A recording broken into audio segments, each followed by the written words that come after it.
and we don't understand the impact that pornography has on a young brain. Why it's so incredibly difficult, maybe even, I won't say impossible, but it is highly unlikely that a child who's naturally curious, who gets a spritz of dopamine, who gets this almost tunnel vision toward pornography when it's shown to them in secrecy, it is really difficult for them to turn away if they've not been trained. Welcome to thesextalk.com, where parents can go to get clear and confident to have the sex talk with their kids.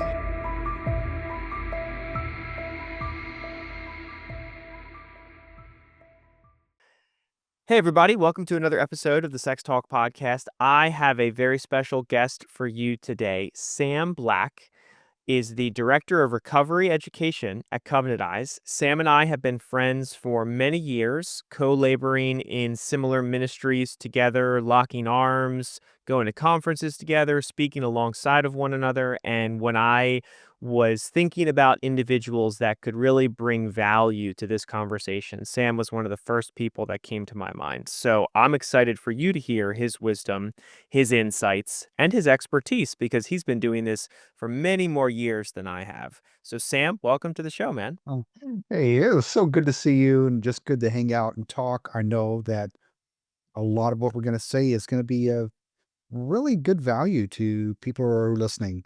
We're going to it's one thing to, talk about some pleasantries, Nick, but when we dig in a little deeper, we go, "Oh, we have those aha moments." And I hope we give a lot of aha moments today.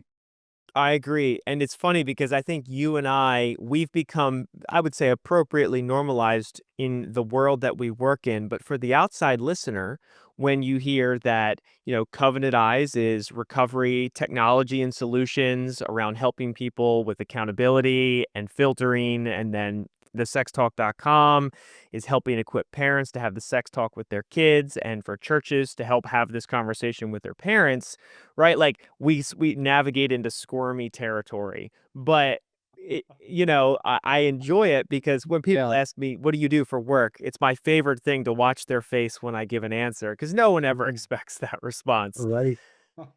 So, Sam, as far as your work goes, tell me how your work is interfacing with children, specifically around protecting them, equipping them, because so much of this podcast and this conversation, I think, starts there. Well, we have a lot of educational resources on our website specifically for parents to help them. Yeah. We know that one of the biggest factors for adults who struggle with pornography was the early exposure to pornography as a child. So, if we could help parents uh, begin having conversations and training their kids, that's one of the beautiful things that you guys have done, the Sex Talk, is to help equip parents to talk to their kids to prepare them for the day that they see pornography. It is not if they see pornography, but when. And why did I not realize that my microphone was way over here? But hey, here we are. Um, so it's really imperative that we equip our parents for the day that their children see pornography, because we don't want to. Our focus at Covenant Eyes is for teens and adults who are struggling with pornography and want to find freedom. But we recognize that we need to train and equip parents to have conversations with their kids so that they're prepared for that day when they do see pornography, that they don't have to end up where maybe many adults who are parents right now saying, "I'm struggling. I certainly don't want my kids to struggle like I have struggled." Amen. And I like to say that my hope and prayer is that a resource like the sextalk.com has the capacity to create a world where we don't need to have jobs anymore. Imagine Mm. that world. That'd be just fine by me. Same, right? And I love your comment about it's not if but when they are exposed. And I'm in, honestly, thousands of conversations around trying to encourage parents that they really don't have time, because so much of the normal story is I still have time, I still have time, I still have time. But then when you marry that to the statistical reality of the average age of exposure, there's a disconnect. Would There you is a agree? disconnect. Um, Here's what I've often found when I've spoken to parents, and back in 2019, we did a tour of homeschool events. We went to 27 homeschool Oh, events, wow. speaking, talking to parents. And here's what we kept hearing over and over again. Well, when my child is old enough, that might be a good conversation. But we talked to parents about that. How did that go? Where were you been? What age were you looking at talking to your kids? Or when did you talk to your kids? How'd that go? And repeatedly, over and over, we just kind of got the impression that it is, let's wait till they're 16. Um, but the problem is they've not equipped their child to have these kind of conversations. And so the child gets embarrassed, then the parent gets embarrassed, and the whole thing comes to a screeching halt. And the conversation goes nowhere. So when we start younger, it's easier to have these conversations throughout their lifetime. It is, if we wait and keep putting it off, um, we fear that we'll say something that will ignite their curiosity. But the fact is, they're curious already. Uh, I don't know if you want to interrupt there, but I've got 5 myths that Oh, tell most me. No, parents believes. love it. Let me hear them. This, and this is what I've discovered with 18 years at Covenant Eyes. Number one is my child is a good kid, and they would never be. They're just good kids. They would never be curious about sexuality or their bodies or things like that. Or if they did, they'd come to me because we go to church and we're good. You know, we just miss how naturally curious children are. Number two, if my child saw it because they're a good kid, they would just look away. Because again, we go to church, we're they're just good kids, so they're gonna look away, and we don't understand the impact that pornography has on a young brain, why it's so incredibly difficult, maybe even, I won't say impossible, but it is highly unlikely that a child who's naturally curious, who gets a spritz of dopamine, who gets this almost tunnel vision toward pornography when it's shown to them in secrecy, it is really difficult for them to turn away if they've not been trained. Number three, the measures I have in place are good enough. Mhm. Now, typically, what that means is parents are looking over a shoulder occasionally and exercising more unreasonable trust, I should say. Um, and it's not working. I can't tell you the number of parents I've spoken to who said this my child's first seeing pornography happened on my watch in my living room, in my kitchen, while we were driving to a park or something like that, in their car.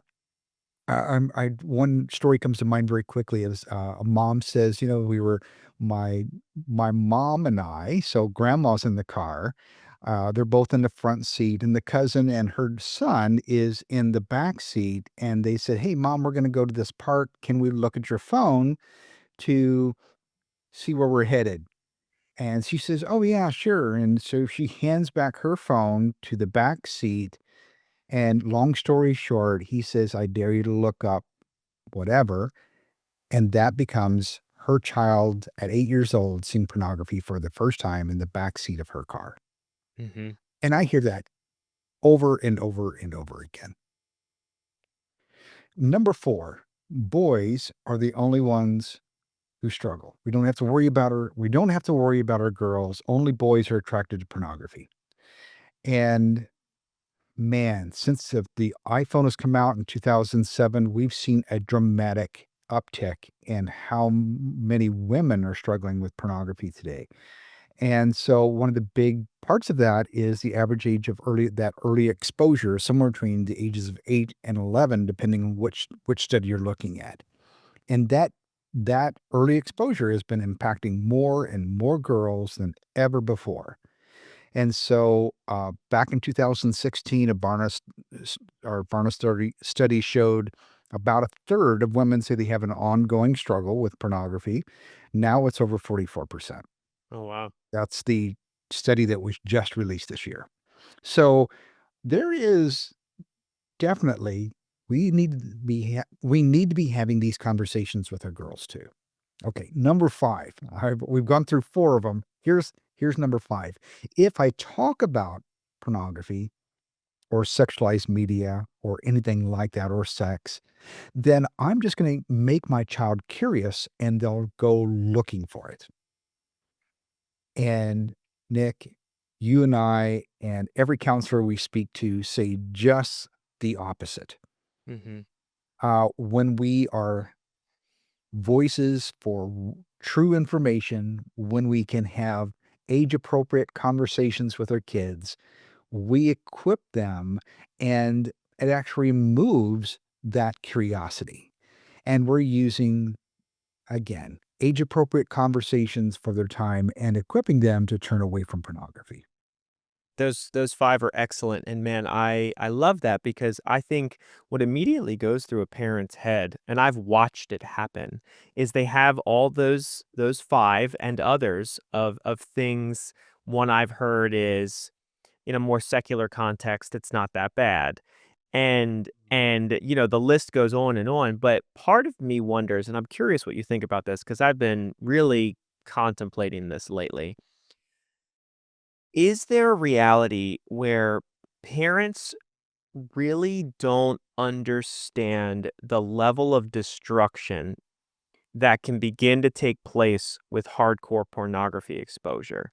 Because to your point about the dopamine, the super novelty, the super stimulus, the incredible hit of dopamine that takes place when they see it, there's these chemical like things taking place in their brains. Some studies and people would say it's comparable to heroin. Giving a child heroin for the first time can't sound like a good idea. However, for some reason we can't connect the dots as moms and dads as easily around seeing pornography is the same thing. What do you think about that? Well, there's a part of me that gets that perspective, especially when we introduce words like crack cocaine or heroin or things, and Sure. it's just what what we mean by those phrases is that drugs and other super stimuli like pornography can light up the same areas of the brain. Yep. And so all addiction basically runs on the same kind of format. And here's the big thing. It's one thing for a child to see pornography, but if you're saying, "Hey, let's have a conversation about that. Let's talk about that. We're not going to do any shaming here, Yep. right? We're going to have a very open, gentle conversation with your child." Because they probably already feel some shame or some confusion. I mean, today's pornography is not nudity, right? It is Mm. hardcore, demeaning, violent. It shows things that just aren't reality. And so we don't want our children living in that one hypocrisy. But two, it is a super stimulus. It is not normal in nature. And so, um, we need to think about as parents, how is that impacting my child's brain for Mhm. certain? Because it's one thing for a child to see it once and then they've never seen it again, but it can, well, all right. So a lot of parents make the mistake of, well, if I just don't talk about it, they'll forget about it and it'll go away. But that doesn't work. So we need to have an actual conversation, and here's why. Nearly every parent I've spoken to, or every especially person who struggles compulsively with pornography, can recall the first day that they saw pornography. 100%. And it's not like oh well, yeah, I remember I was somewhere and I saw some porn. No, no, no, no. They tell you the details of that. I remember being 10 years old, walking out of my home in Florida. My brother and his friend, now they were 10 years older than me, and they were leaning against his car and they were looking at a magazine sideways, and that didn't make any sense to me.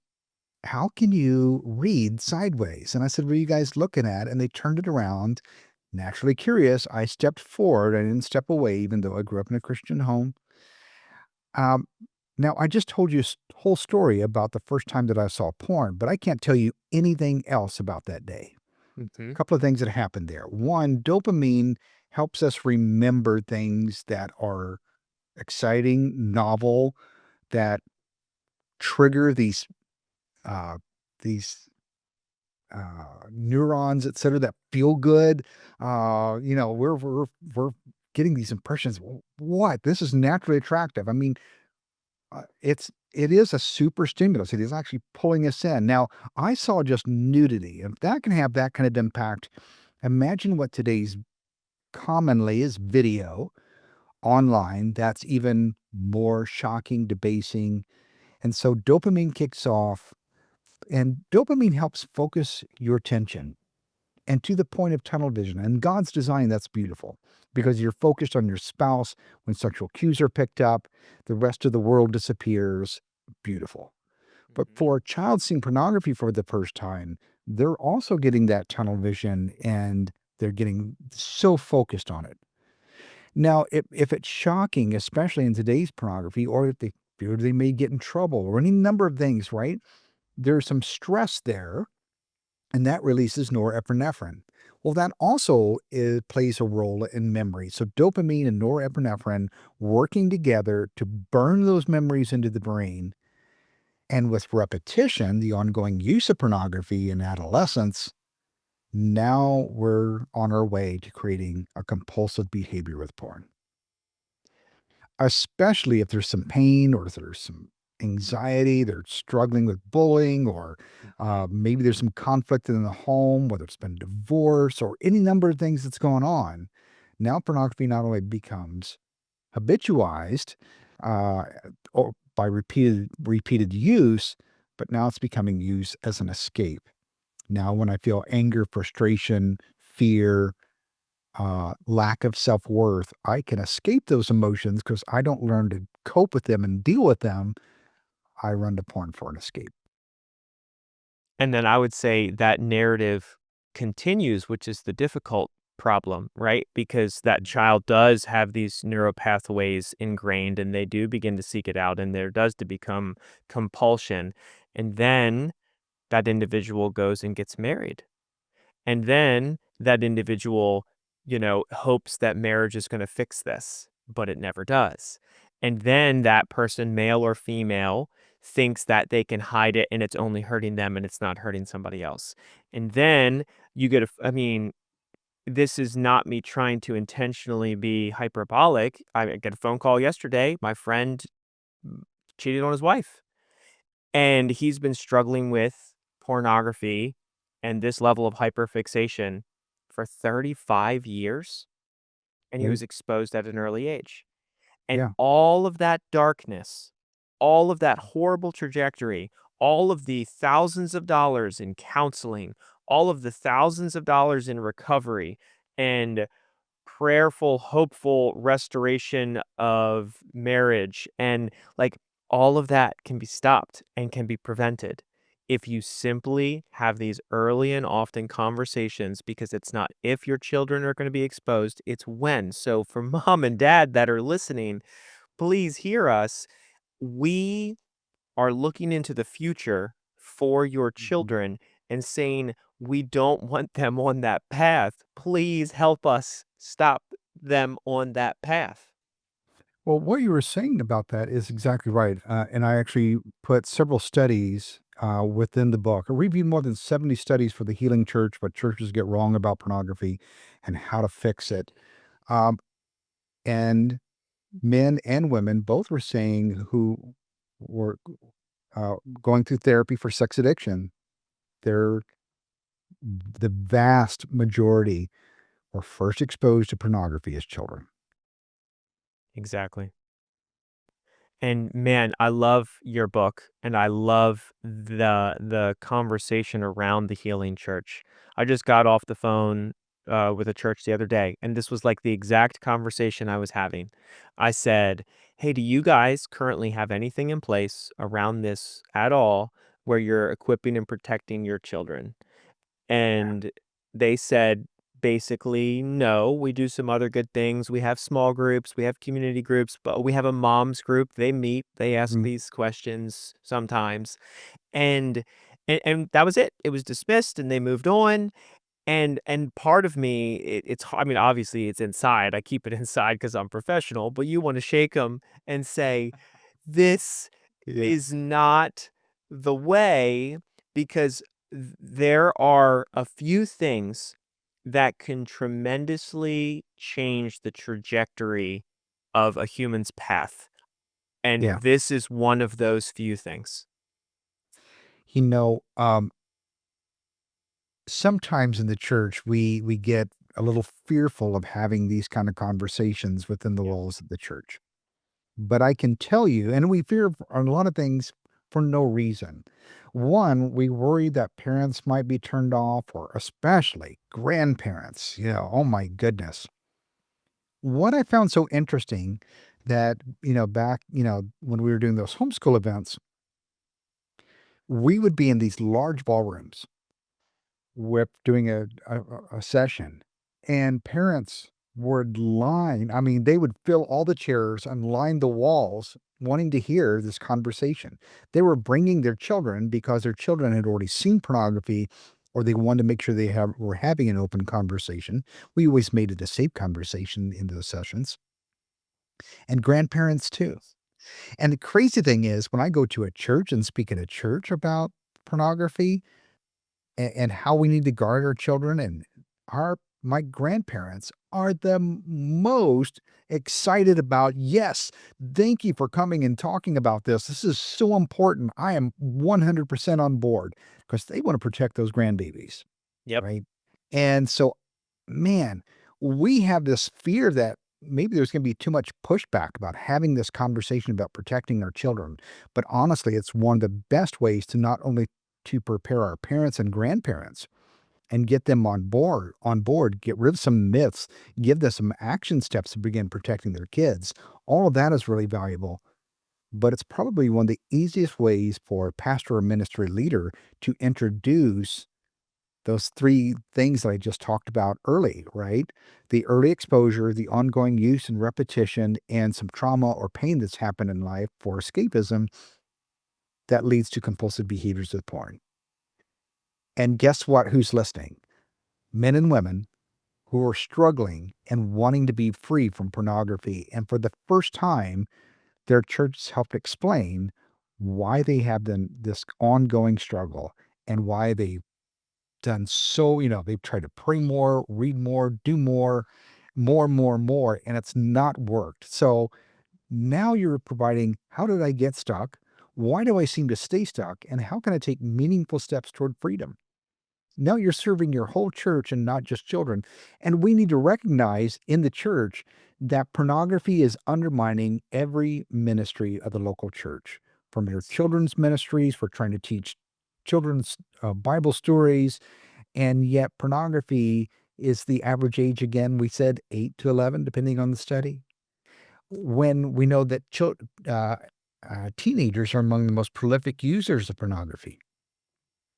And yet we're spending money on pizza parties and going to concerts and having camps and all these other things, and not addressing this hidden sin that is too taboo for us as adults to talk about with them. And we're not even talking to their parents about it, because we fear having this conflict with their parents, and their parents are struggling too. So it is literally undermining every demographic of the church, because porn doesn't have a demographic. Whether I was at a Southern Baptist Convention conference, and one of its delegates come up, and she says, "Oh, I love that you have all this education, these educational resources and support. Thank you for what you're doing at Covenant Eyes." And she goes, "This is, I have 3 sons." And then she stopped. She goes, "No, not my sons, me. Wow. I've struggled with pornography for years." And she was in her 50s. Wow. I love that she was willing to be that vulnerable. And Yeah, you right? mentioned you mentioned the statistic earlier about women who struggle, which further reinforces the we cannot keep living in a world where we hope that this just goes away. Yes, the that's almost half of women, half of young girls struggling. 44%, that's, we're a year away, 2 years away from 50%, God forbid. And those statistics have been climbing. And so, Sam, if I'm a ministry leader or a church leader, right, you are interfacing with literally thousands of churches. What would you say to that person? Because here's what is going through their mind. The ministry calendar's already been set. The teaching and preaching calendar's already been set. We already have all of our programs in place, and I get 55 to 100 emails a day. I'm slammed. 150 emails that says what? I'm sorry. That's it. I'm so busy. I have no time. I am bursting at the seams. I don't need one more thing to do. Sam, this sounds great. And I'm being the devil's advocate on purpose. I can give an answer too. I'm just curious what's your answer. That is one of the reasons I wrote the Healing Church, is we can equip our people and leaders in our church to do a lot of this work, because it is the pastor is very busy. It is hard for them to keep up with all the activities they are doing already. But we have to decide if we're going to be a missional church, and what is and part of that mission is protecting our flock, right? Mm, that's it. Um, and so the pastor may not be able to lead this themselves. That's okay. The cool thing about the sex talk is it's very plug and play. You're able to equip other leaders in the church. You've got all the social media and other tools to help promote the sex talk to parents. And so there's a parent in your church who's concerned about this, right? They will help you Almost lead every one of them. that charge. They will help you to Yeah. lead that charge. So I get the idea that it's hard for that pastor to lead this, but it must not be neglected, Mm, because it is having such an impact on your congregation. We talked about the how it's undermining every ministry in your church. What we didn't say, that the studies and surveys that are reviewed found a direct correlation between pornography use and scripture reading, prayer time, church attendance, and feelings of closeness to God. that's amazing. Right. So all of that has a direct correlation with how much someone watches pornography. And finally, if there was a direct correlation between how much pornography someone watches and whether they would serve in a volunteer role in your church over the next 6 years. So pornography is literally making your pastoral work harder if you're not addressing pornography well. Wow. I've never heard that put that way. That's so good, because every ministry leader, every pastor, I'm on the elder track at my church, so I can equally speak to this, where it's like they their job doesn't get any easier. But if you said, I can give you something that will make your job lighter and easier, man, they'd be scrambling. Right. At minimum, let's stop. Uh, wow. I mean, not addressing it is making things harder. And here's the cool thing: when people go through a recovery effort, one, we know what that looks like, but also for parents who get tuned in and educated well, they really go on fire. They're willing to raise their hand and say, "Hey, I'll teach the next version of this course for our parents," or "I'll be a volunteer to help make this more parents get involved." Or if it's someone who's actually gone through a recovery process, they come out on the other side going, "I've got to give back. I've got to give back the freedom I've received."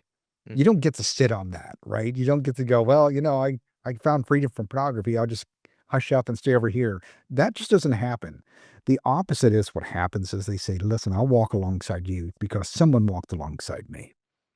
That's so good. And And man, like the comment that you made earlier too, I think is really pertinent because what I love about the argument or the reasoning that it's like, let's protect the flock, right? Like they are your flock and you are the shepherd. That analogy is so perfect. How are you protecting them from the wolves? Because guess what? We can already acknowledge and we can see it and we can say it. You're doing a great job. Your teaching is great. Your theology is great. Your family ministry is great. Your children's ministry is great. So like you have those pieces in place, but I don't know. I mean, I see this all the time. I'm curious if you see it too, but I don't know how many ministry leaders live in a world where they're actively processing the threats. Right. It is just getting through this week of effort, and the short-term view is is is often what's in front of us. Mhm. But we need a longer term view of how are we going to engage people to have a meaningful relationship with one another as the body of Christ, and in turn that to God himself. We're drawing literally. Okay, here's a crazy thing. Almost 96% of members of Covenant Eyes say they use Covenant Eyes because they want to draw closer and improve their relationship with God, Hmm. right? Because that makes sense, right? Pornography is creating this separation. Not that God is pulling away from us, but pornography is literally pulling us away, pulling our minds, hearts, and spirits away from God. And if we're not addressing that issue well for our adults as well as our children, then we can prepare the best sermons and it falls on deaf ears. We can prepare children's ministries and activities, and they may be having a lot of fun and laughing, but meanwhile they're going back home to watch pornography. And if we don't address it, then they don't have any other answers except what the answers that the world is pumping into them every day through devices that sit in their pockets. They literally have the largest library of pornography ever created in the history of mankind, and they carry it around 24 hours a day. Which is another, important thing to briefly say where I think some of the individuals who might be from an older generation maybe haven't connected those dots. But the way you put it there is perfect because you are literally walking around with this very dangerous substance in your pocket.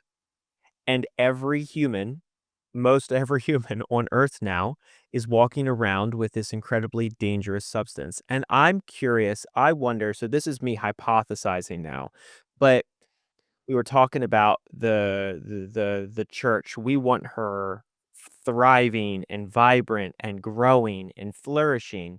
But statistically, the church in the West is declining. And I have often theorized that no one's doing this on purpose, that the inability to identify these kinds of threats, I would say this threat specifically,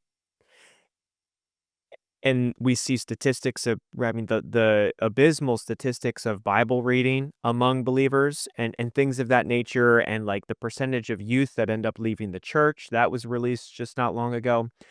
I believe personally that there is a huge disillusionment happening in Christians who live in this struggle for much, if not their entire adult life. And at some point after 30, 40, 50 years, you start to think maybe God's not big enough. Maybe God's not worth it. Maybe this stuff isn't real. These are all lies from the enemy. But What the studies have been showing, though, Nick, is that it doesn't take 34 years. It's happening right away. So correct. the more someone is using pornography, and these are studies from the University of Oklahoma, as well as some Christian college studies, but these are vetted surveys and studies. It's pornography is literally undermining people's faith and feelings of closeness to God. and not having to wait 30 or 40 years. It's this constant drift away, and they're learning it. Well, we become to normalize these kinds of things, right? And when you normalize it as a child or an adolescent, oh my goodness. I remember having an 8-year-old tell me, well, they get paid to do that. Wow. And 8 years old, who is watching pornography. And he says, it's not really that big a deal. They get paid to do that. Wow. Already justifying it at 8 years old, right? Already processing. Now, they probably learned that from someone else, right? Oh, yeah. Because pornography is often passed along child to child. Mhm. We often think, well, back in the day, you found a stash or an adult may have shown it, which is sexual abuse, right? There's an adult showing child pornography. But when we see children very commonly with phones and devices discovering either pornography for themselves or another child showed them, it's like the secret handshake of a very, I want to say exclusive club, but it's just so common that for children to be showing other children pornography. I remember a mom who had come to one of my sessions some years ago, and she ran up to my booth the following year after I'd spoken. A year later, she comes back and she goes, "Hey Sam, I just had to come and tell you my 7-year-old son was just exposed to pornography," and she's excited. I'm Yeah, like, right. "What's going on?" And she goes, "No, no, no. So, see, my 7-year-old was at my neighbor's house, and their 7-year-old boy had just received an iPad for his birthday. He finds pornography. He actually takes this device and thrusts it in my son's face and says, 'Look what I found.'" But she's been equipping her son. So she's been using the training materials, using software, using ongoing conversations. A lot of the things I helped her that class walk through, she's been teaching that to her son. So her son, who has pornography thrust in his face, puts his hand up and goes, "No, that's pornography." And he gets up, he turns, runs, and tells as he's been trained. Because he knows what's coming. He knows what to expect. He knows what's going to happen. And he already has a response to turn, run, and tell. And he is a safe person to tell his parents who have equipped him, right? And so she congratulates him. I'm sure he got extra ice cream that day, but she also let the other parents know what happened.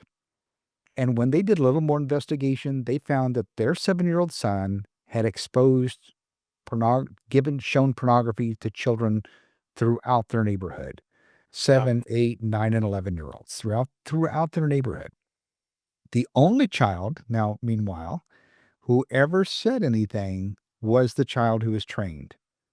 All the other children kept it their secret, whether they were ashamed or shocked or afraid they'd get in trouble, or maybe it was their little secret, or they had seen pornography before and they wanted to see more. The only child who said anything was the child who had been trained.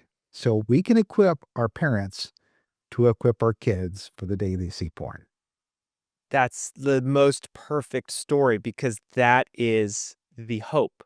That is the win, the all of this difficulty, darkness, and brokenness can be averted Like, easily and simply by giving your children this defense. That's it.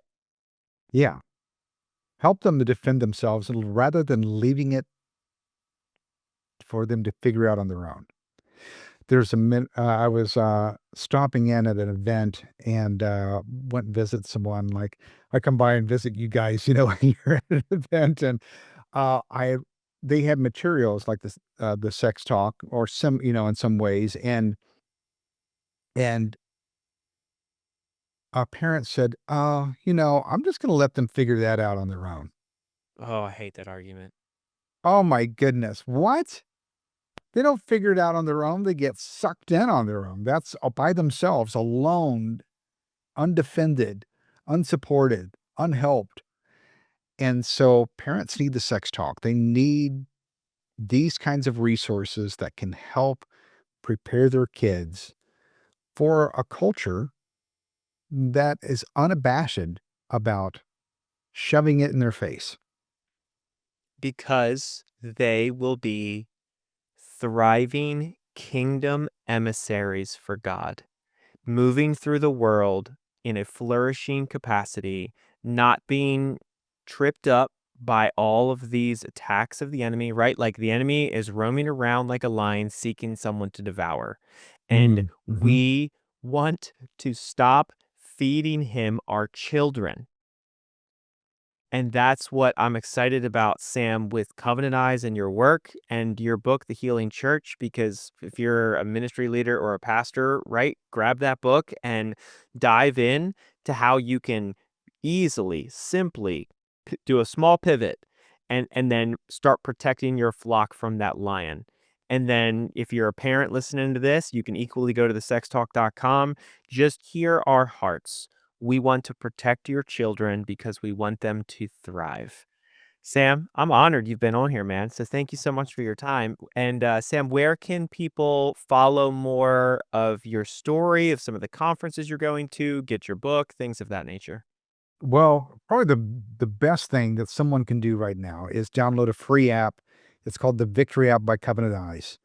The Victory app by Covenant Eyes, you download it to your phone or tablet, and it allows there's almost 40 courses that help you understand, how did I get here? Why do I seem to stay stuck? What are some basic conversations I can have with my children? How can I prepare them to go through something like the sex talk? Um, as a spouse, I feel wounded by my spouse's pornography use. How can I navigate this well? So, how can I be a better ally to someone else? All these courses are free within there. Download the Victory app by Covenant Eyes, a great tool. If you want to learn more about the Healing Church and download the first chapter of the book, you can check out thehealingchurch.com or visit covenanteyes.com. Just click on our resources tab. Lots of resources there, as well as the Healing Church. Awesome. I hope that they do every single one of those things you suggested. And honestly, Sam, so thank you so much for being with us. And if you're a listener here, like and subscribe to this. We'd love to hear comments from you. If you have some stories that you've seen, that you've heard, or ways that you're actively protecting your children, we'd love to hear it. And this has been another episode of the Sex Talk Podcast. We'll see you soon. Welcome to thesextalk.com, where parents can go to get clear and confident to have the sex talk with their kids. Because I think sometimes we think we're the first generation of Christians who's had to live in a sexually depraved society, and we're not. We are so glad that there is material like this for our world. We ourselves are often nervous about having the conversations with our kids. The sex talk is about so much more than the birds and the bees or explaining to your kids where babies come from. In that, we need to come alongside them and serve as a coach. We only have a window of time to invest in our children. What do you wish you would have had when you were 12? We're going to take a journey that might be a bit uncomfortable, but if we will pass through the truth shall make us free. It is such an important conversation for you to have with your children, and we are just so thankful that it's now available. What these conversations are, I think, is something that our culture and society need to be having holistically. Because we do believe that it is life-changing for you, your marriage, for your family, and for your child. We are so honored to be your guides throughout each session of this course. So let's jump in.